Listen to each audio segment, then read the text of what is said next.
What's going on, guys? I'm SimpleSimon. I'm your comic book noob. Welcome to the Noob Rebirth. Say hi, Mark. Hi, Mark. What's wrong with you? Oh, you know, after watching 4 hours of Justice League Magic, I watched it again, so I didn't really get much sleep. Okay, alright. So today's episode, we're going to talk about Snyder Cut. Yeah, and we're going to have a guest on. Mark, you're being a comic shop owner, you've got nicknames for sending your customers. Like, I'm the YouTube guy, I know you've got like the Art Jam guy. The Art Jam guy. What's the name of our guest today? Snyderverse guy. Alright. He gives me all the info, he gives me all the goss, gives me all everything that comes out on Twitter, everything that's gossip like in that Snyder world. We're going to talk about Snyder Cut. We'll get right to it because I'm sure there's a lot to talk about. It'll probably be an extra long episode. But if you're new to the channel, make sure you subscribe, like this video, and let's do this!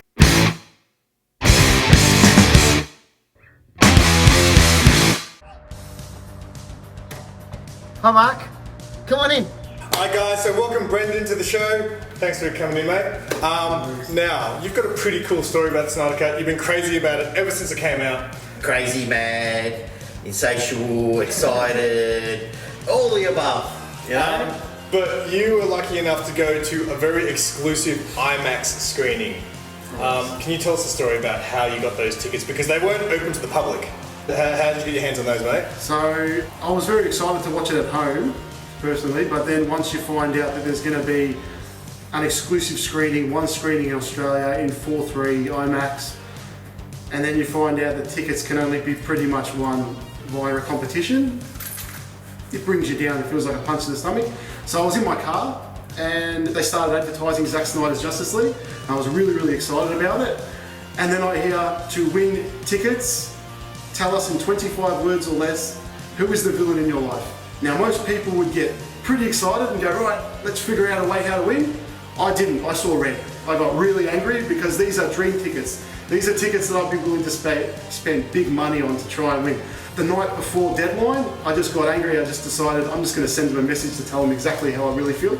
So I entered, and in my 25 words or less, I told them that Kiss FM are the villains in my life. I would have imagined it would have been 25 pages. No, there was an actual limit. Like once you got to 25, it would stop. So you'd be like, all right, take that out. Then we'll cut that. We'll put this out. And we didn't cut it his message. We didn't cut the message. And told them in 25 words. I told them that these are my dream tickets, and you're just holding them out to me like shits and gear. Yeah, as a ransom. That was the exact words. Went to work next morning. Got a phone call from Sydney, from Kiss FM. Told me that they absolutely loved my message, and they're sending me and a friend to the screening and put me up in a hotel room, and congratulations. So that's awesome, man. And they ended up becoming. And you took Mark, right? Yeah, of course.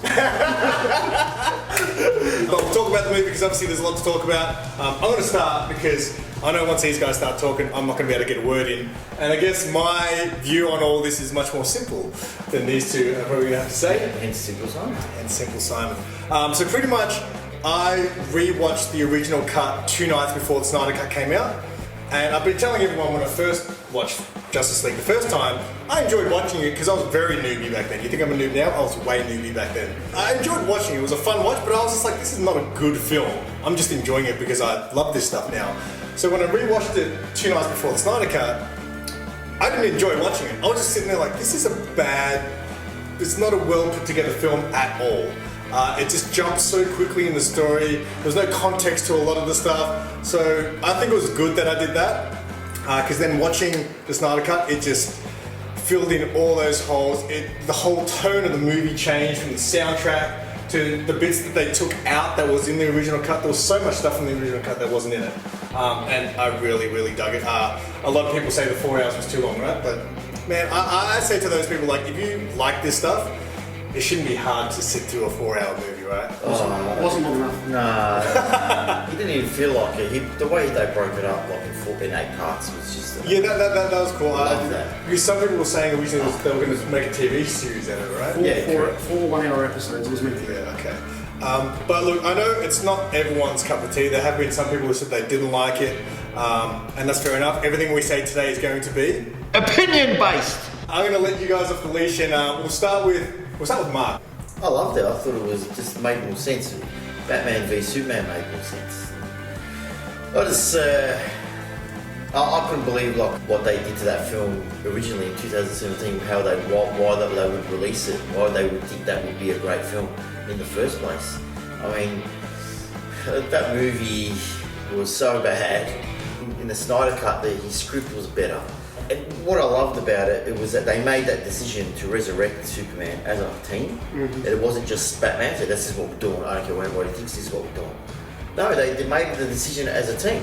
I absolutely love that. Brendan would know, I always bagged Justice League, the 2017 version, because you can't create a Justice League without Superman. You know, Superman, Justice League was always created by the Trinity. So, but it made sense they created the Justice League to bring him back, I suppose. You know, in his honour. The Snyder Cut made more sense. Like the opening scene where the death scream. I mean, it's just the death. You know, like his death scream, and it would be a powerful wave of sound because he's a Superman and he'd have that kind of power, yeah? Just like super breath or X-ray vision, you know, he'd have that power. The characters were more fleshed out, you know, the more origin, you know, the Flash was not made to look like a fool, you know, the visual effects around the Flash was so much more better. The visualization of him using the Speed Force to move around quickly was just, it's amazing. So it wasn't, the way I look at it, the way Snyder probably looked at it, is that he pops in and out of the Speed Force dimension. That's why he disappears back and forth, you know. I don't know, it was just so well thought out, that side of the Speed Force, and then I just thought it was really good. A lot of people actually kind of complain, like kind of making fun of the amount of slow motion in it, but I didn't. Haters. Haters will hate. How else are you going to see the Flash, right? That's right. That's exactly right. Haters will hate, mate. Tell me, Brendan. Tell me, because you've been waiting for this, like you've been following this thing since the very beginning. Tell me, mate, how did you feel being in that theatre watching it for the first time? Actually, wait, how many times have you watched it? 6 times. That's a whole day. I wish I had that kind of. Did it live up to your expectation, mate? Absolutely. I knew it would. Of course. Personally, I knew it would. If you love Man of Steel, love Batman vs Superman, I knew I was going to love this movie. So good that they gave it room to breathe. Yeah. And you just there was no need to rush. You just got to go on the entire journey.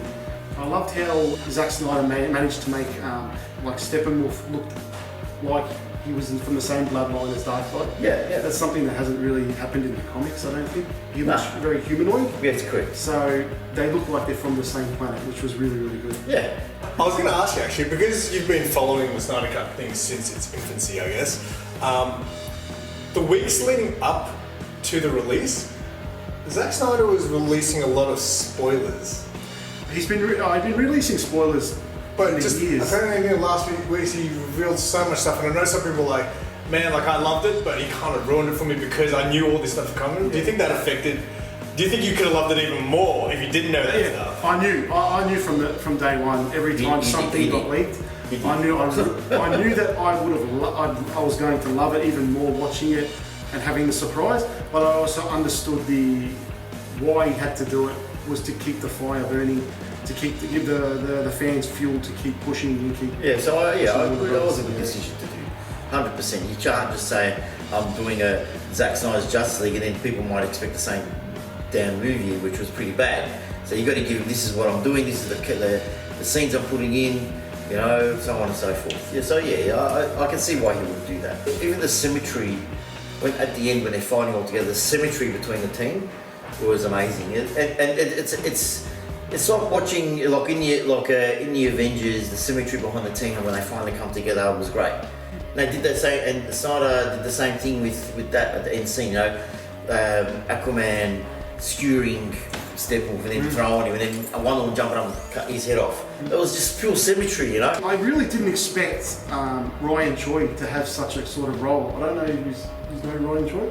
He was the Chinese. The Ant-Man guy? He's the Atom. Yeah, the Atom. So the Chinese one, he had some really cool lines of like, it's the hottest thing in the world. I said that to my prom date and she dumped me anyways. That line was so cool. I didn't expect him to have that sort of role. And at the end, when it's Ryan Choi, nanotechnology, he's like, that's your thing. And he goes, yeah, that's my thing. Because he goes on to be the Atom. Obviously, this is the things that I wish I sort of didn't know, but it's what kept the fire going was Martian Manhunter. Yeah. So I knew that scene. Yeah. I saw the storyboard that Martha was going to turn around and she was Martian Manhunter. So I didn't know that. I didn't know that. Yeah. So he was even in Man of Steel. Like, Yeah. He was Swan. That's right. And he was in Batman vs Superman. So That's you got right. all these little seeds that were being planted that you just had to keep going. But when he came to and spoke to Bruce at the end, and even though that was an added scene, that was a fully reshot scene.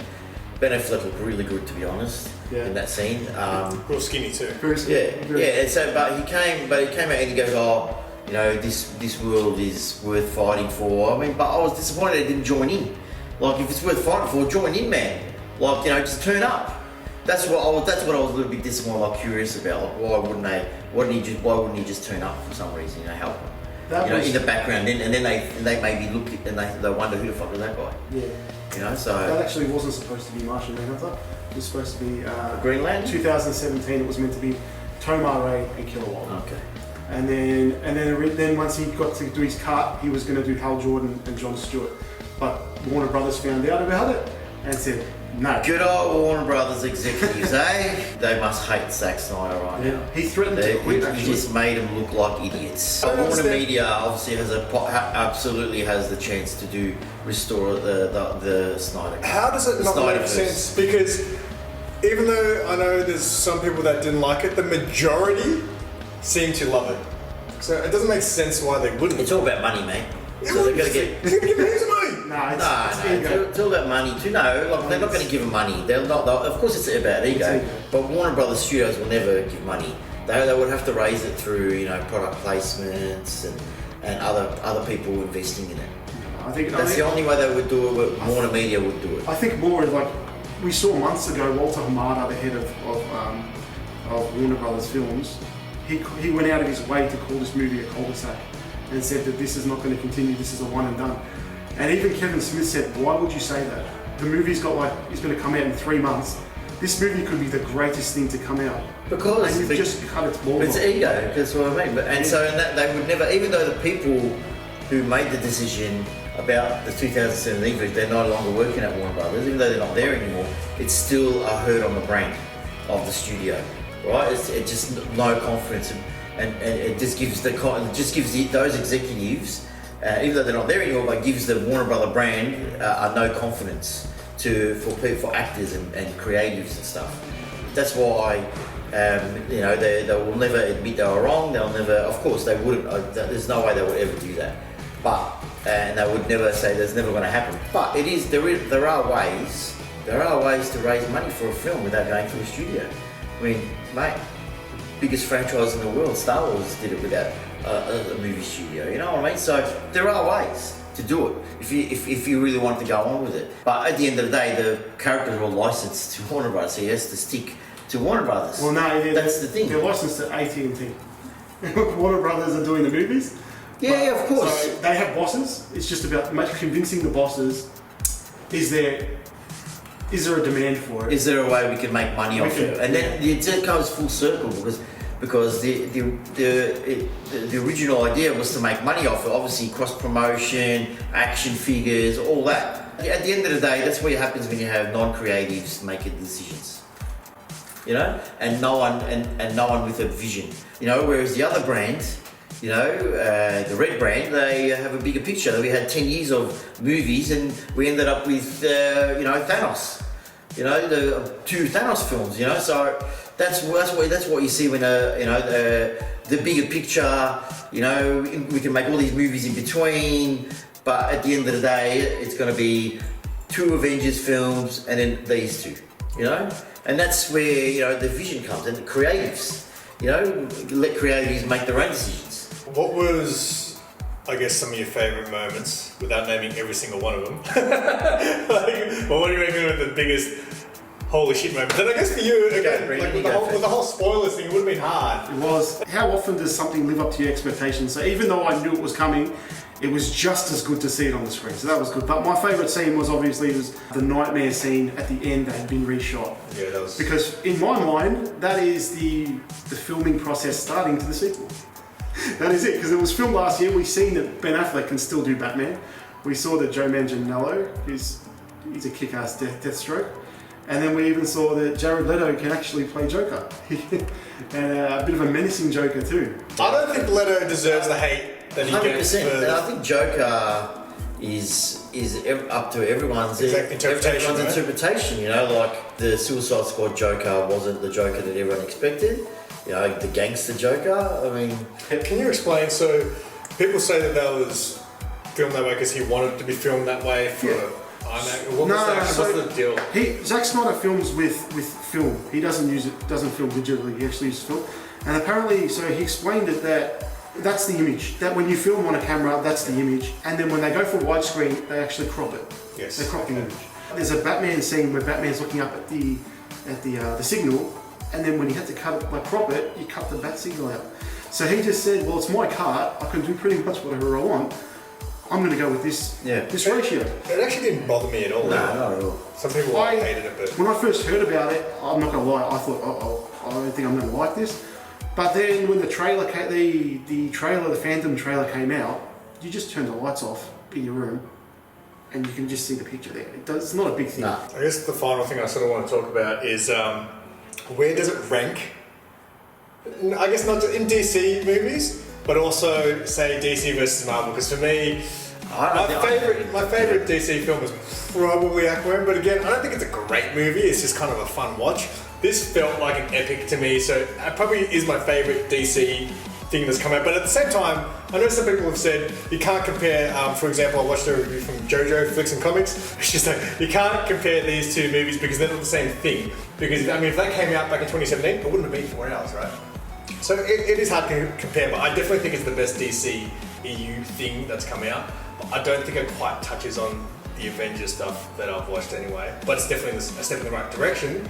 But I feel like I heard you say that it is now taken over as the greatest thing that's ever come out. It's number one for me. Number one!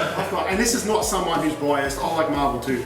Like, Infinity War was my number one, and now I think it's still very fresh. Infinity War could still just take the lead again, but it's still right now. I've got Zack Snyder Justice League's number one. Infinity War's number two.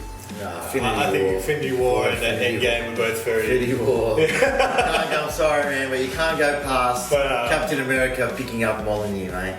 You know, I'm sorry, you can't go past that. The shivers I got on my spine. There's too many fuck yeah moments in those films. Whereas this one, the end, they waited, they held off on their fuck yeah moment in the end when they cut off Steppenwolf's head. Oh, dude, when Darkseid crashed his head, that was a fuck yeah moment. Like, for me it was when Superman was just going hammer and tong on the guy, and then he just throws him, and then Aquaman skewers him, and then Wonder Woman chops his head off. Teamwork. Yes. The dream work. It was so good. Like, they did that really well. Yeah, so that was a fuck you moment. But I think Endgame just had so many more. Well, I think I'll wrap it up. But before I do, Brendan, look at the camera, and I want, if you had a message for Warner Brothers, what would you say? # restore the Snyderverse. Get your head out of your ass. Alright guys, that's all we got for you today. Thanks for watching. Thanks for coming on, Brendan. I really appreciate it. You've pretty much been like an ambassador for the Snyder League, Snyder Cut, in this country. So maybe we'll have you on again when the next DC film comes out, if you want to join us again. Absolutely. Cool. Well, until next time, say bye, Mark. Bye, Mark. Now flashpoint your ass out of here. If you guys are new to the channel, don't forget to subscribe and leave a comment to let us know what you thought of the Snyder Cut. And Brendan, say keep it simple. Keep it simple. Let's do this! That was good. He's got that first take. It was just like, oh, yeah. We don't do a lot of movie reviews, and I said that we should do more of them. I'm a terrible reviewer. I'm the best reviewer. I love it. You know I love it. What do you mean a whole day? That's probably longer than 1 day. 4 hours times that's 24 hours. Yeah, that's a whole 24 hours. Insane. Don't move, Brandon. I'm not moving. Do you want to maybe stand a little bit over to the left just so there's a little bit more? Yeah, let's do a couple of poses. Ready? 1, 2, 3, change. 1, 2, 3, change.